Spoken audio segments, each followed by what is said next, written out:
Hello and welcome to another update video about Solana. Solana is holding still fairly well at the moment compared to many other cryptos. I'd like to start to just recap on the higher level wave count here for Solana. My opinion is that we have had a first, a wave 1 to the upside here. That was in November 21, and that we are now in a WXY pattern in this, in this wave 2, because after a wave 1, you have a wave 2 which follows. This wave 2, I have to say it very clearly, is currently dropping a little bit too much compared to what it normally should ideally do. Normally in such a wave 2, which is just the, we are here looking at the higher level picture. And from such a high level picture point of view, you would expect in a wave 2, the price not to drop below the 88.7% Fibonacci retracement level that was here at $29.40 roughly, plus minus a little bit maybe. But if you drop below $29 here on the price, if Solana drops below that level, it will certainly have broken the 88.7 once more. It did that before recently here, and it's now doing it again as it seems. Still fighting around it, I think. I think the fight is not won or lost yet, but yeah, it's looking like we are breaking it right at this moment. And this just is not really good for a cryptocurrency or an asset in general. Now, it is currently in line with my primary expectation that we are going to see prices around the $20 mark based on my Elliott wave analysis here. But still, it is just generally not so good for a coin or an asset in general to drop below that last remarkable or important Fibonacci retracement level on a chart, because it has to do with market sentiment generally. And you can now find a lot of fundamental reasons for that that could affect Solana here, like the network shutdowns or the blockchain shutdowns that we had and the issues. But I'm analyzing the chart here, and I can tell you that a move below that level isn't great. Now, it doesn't mean the coin is going to die, absolutely not, but it might just mean that in the next recovery, maybe, and just maybe, we might not see a new all-time high. That is something we need to keep in mind, which doesn't mean we won't recover. I'm pretty sure we will. And we just need to drive on sight here. We just need to see how far up we are going to go in the next cycle. But what is important? So important is, of course, that here very shortly the correction should be finished. Then we should reverse to the upside. How fast that will go, that is nothing I can tell you. The Elliott wave method can allow us to very accurately forecast price moves, but it is very difficult to forecast the timing of such price moves. If this really will be in line with a 4-year cycle of Bitcoin, or if this will be a rocket start that actually I do expect, because the next wave up should be a wave 3, ideally. Again, for Solana, we need to see how the move up will be. We just need to see how structurally the next wave up will look like. If there's an impulsive wave up, that could certainly take us to new all-time highs, or will it just be a corrective move up, which then would indicate that we might not go to new all-time highs. And we just need to look at it structurally, okay? So that is what is coming. In any move up, what is so relevant is to break above the $143 level. That is just far away from now, but this is structurally a very important level for any that will unlock much higher prices in the future.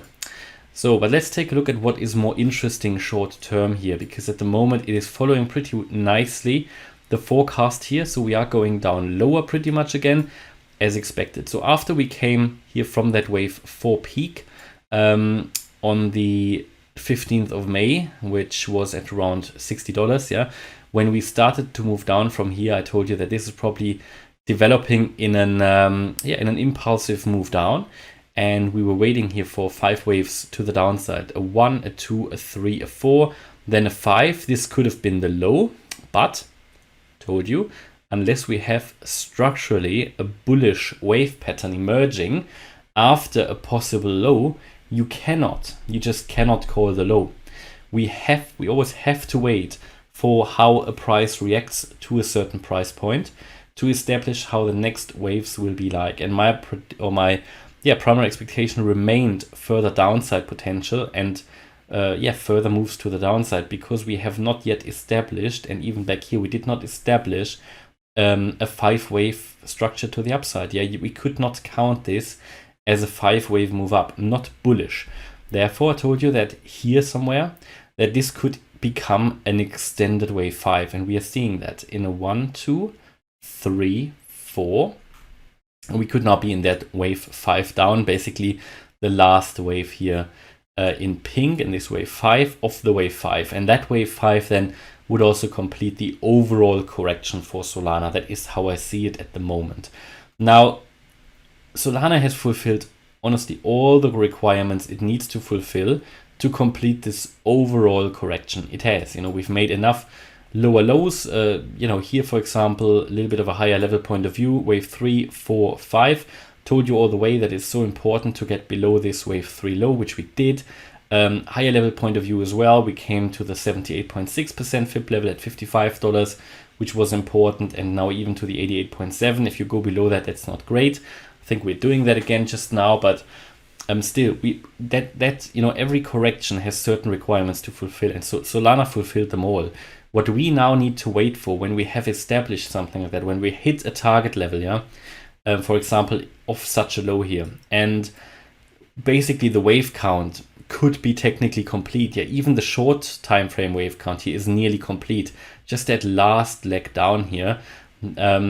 If this is complete, then we just need to drive on site. We need to analyze it then step by step, by what we can see, and any new price information that then comes in will be able to tell us if the trend is reversing back up or if it is going to continue to move down.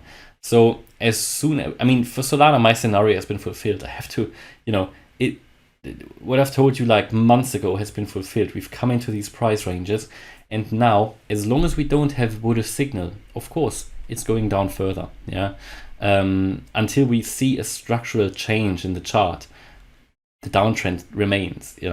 So it's all part of this current Elliott wave scenario. Even further, even if we drop below expected levels here, it will all be part of the current scenario, because a wave 2, in which we, in my opinion, are the higher level wave 2, allows it. You can even move down lower, but of course this would be below ideal levels. And if you drop below these ideal levels, where you would with the highest likelihood expect a reversal, which would have been here in the area between $29 and $55.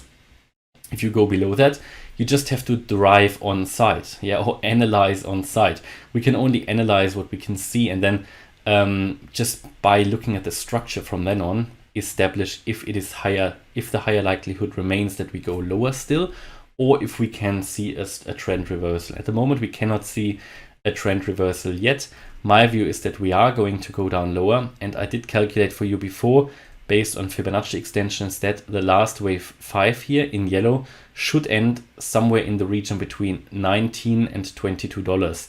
That was also a previous support level based here on the June lows, July 2021. So I think this should be the low. If we go below that, again, we have to analyze on site, any new price information that comes in. So I'm not going to call a low here purely based on a price point, but I can only call a low here based on what I can see actually in the chart and how it is developing, and if we see a trend reversal emerging. Okay, and that is my view about Solana. So hopefully you liked the update. If you did, please hit the like button, leave a comment and subscribe. And if you really like the content, check out the channel membership. Thanks a lot for watching. Bye bye.